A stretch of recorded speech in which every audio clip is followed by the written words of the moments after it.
In this evening's edition of A Ray of Hope, we follow up with 9-year-old Tamara Noble, the newly crowned Miss New Day Primary. Confidence, grace, and poise are among the criteria judges look for in contestants participating in pageants. And Tamara Noble had all three and more. The last time we saw Tamara, her mother wanted help for her to do physical therapy. Tamara was left paralyzed from the waist down following a car accident at age 3. Help came.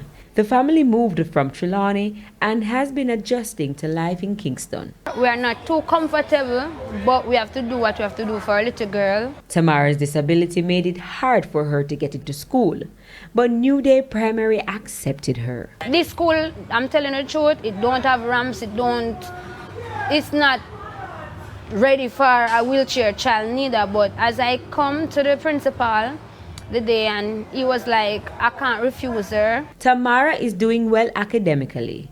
Teachers and students helped with the transition. So as soon as she came in, they said, oh, I want her to sit beside me, and said, let her sit here. And so she has no problem whatsoever. They love her, they accept her, they help me every day with her, even the children them. She says Tamara was very dedicated in preparing for the pageant, which has solidified her belief that she can do anything she put her mind to. Her improvement is getting a lot better.